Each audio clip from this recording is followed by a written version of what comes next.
All right, we're going to be finishing up this project where we needed to get the cables crimped and connect everything up and then thread the cable through the floor pan. We'll follow the frame, and we got insulating material where it's close to the exhaust. It reduces like 60% of the heat that would normally be getting at this insulation. And I had a story once before where we talked about a bracket breaking on my buddy's Primo race car. Everything was done professionally, but from just the harsh reality of the conditions of a race car, this broke. And when this thing ended up making contact to the header, it burned a hole through it, and the whole thing was on fire. I mean, anything can happen in a race car. So we're taking the precautions by insulating this thing in places where it would be anywhere near heat. And that's all we can do. You just try your hardest to prevent anything from happening in the future. So you can see how the cable, you got to get the right dies, and then the crimp that you put on the machine to squeeze it comes down. You don't want to over crimp anything or else you break the wires.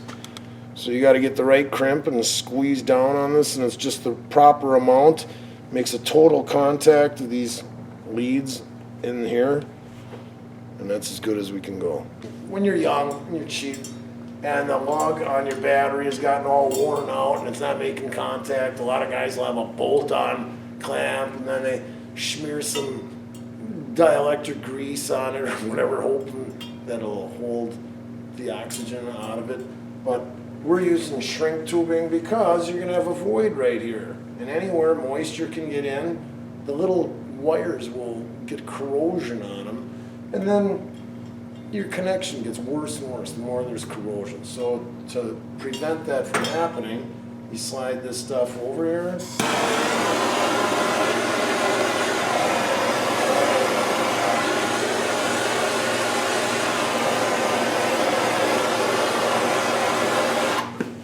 And then you seal out the moisture from getting in. So right now we're making the connections in the back. We're putting an oxide inhibitor on the connection so it doesn't ever corrode. It's gonna, but we're gonna try to lengthen the time that it would take to end up getting corrosion. And it reminded me of this comment somebody made on it, because I used to never even play on a computer, and now lately I've been checking these posts or whatever you would call them, and I check the comments, and then this guy says, it doesn't look good the way you guys did it, you should check out these, this site. And I click on it, and it's the Ring Brothers. They're from Wisconsin. They do quality work. I mean, these guys are what everybody would strive to be. Their vehicles have won awards. We're not as good as them. But they had the battery submerged in where it was flush. They had a switch on it, so if they got flipped upside down in a wreck, it would disconnect the power. It's a great idea to have, but we don't have that. We're trying to make it where if anybody bought this, that it would appeal to more than one person, and if they want to return it back to stock, they can just rip this out very easily.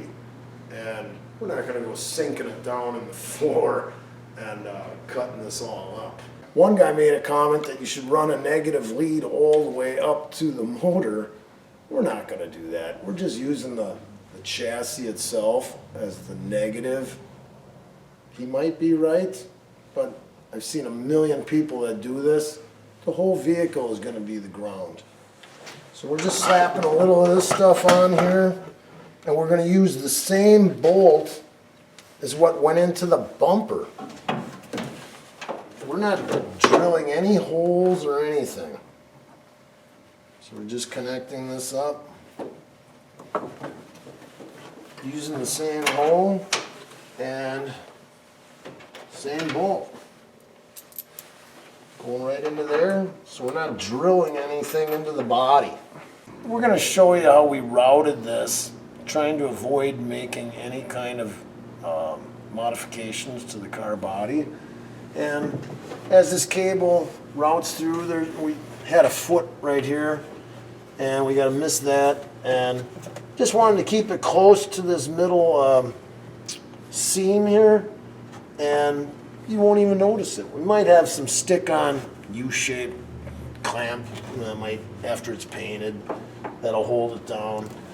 But when it goes in the back, there's plugs for the body. You know, you can see some right here, but they're not in right now. And if you go underneath the seat, there's a plug, and it's like toward the back where the two seats intersect. And figured instead of poking a hole through the body, why not go right through the plastic plug?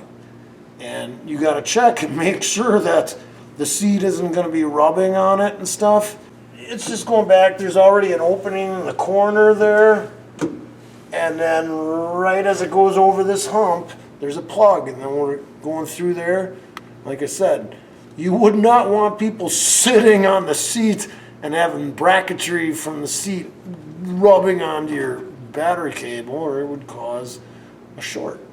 So then we're gonna lift up the car, and then we'll see where we're coming out, and the exhaust is right there. So we gotta route it and then put that shielding on it and keep it as far away from the exhaust as possible. You'll see this grommet that's coming through there. It's like a hard plastic. And we're gonna pull it down. We're gonna wrap a bunch of tape around here and then stick it back.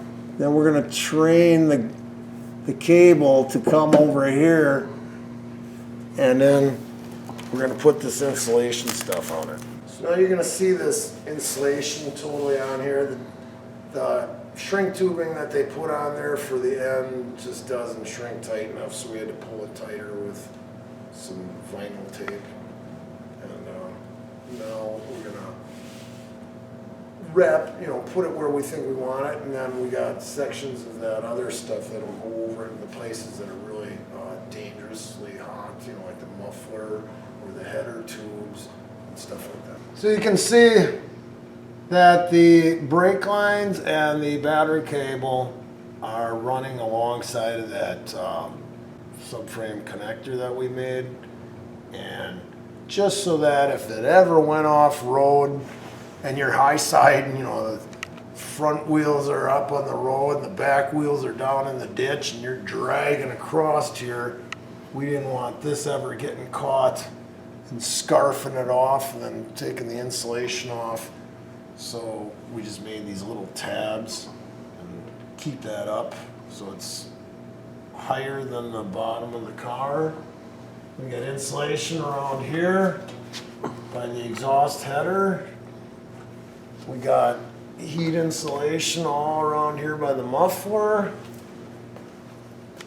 And it goes up and it's connected to the stock solenoid location where, it used to be the battery up in the front corner, solenoid, and then down to the motor. This is the original location of the solenoid. There's the cable, you can't see it because it's insulated and it's all dark down there, but it comes up the back corner close to the firewall. There's a header tube that you got to worry about heat there too. We're going to get some more of that insulation wrap around back there too, and then it comes up here and back down to the starter. So now this whole area is empty here. Anything you can do to lighten up the weight of the front end is going to increase the weight transfer. Went over to the driver's side with the ground. We used an existing bolt in the body so we didn't have to open up any more holes. I'm going to use a bulkhead fitting to vent the battery box, and ordered one. It was pretty small, so I ordered a second one. I think I'm going to mount one high and low and then go to each side of the car with a tube. And maybe I can get like a Venturi effect through there to vent it, but in any case it won't build up pressure.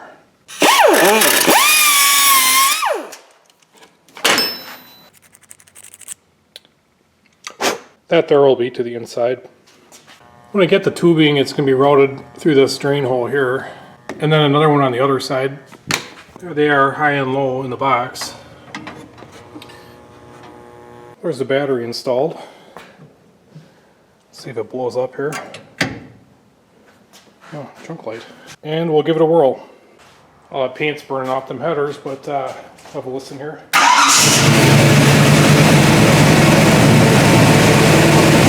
We've got the hood back on her, timing set.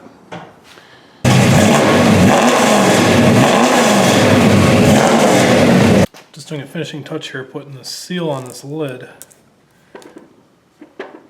Try to keep all the gases from the battery inside the battery box and then going out the vent tubes. Putting the cap on finally, and there are these like plastic thumb screw deals that are kind of handy.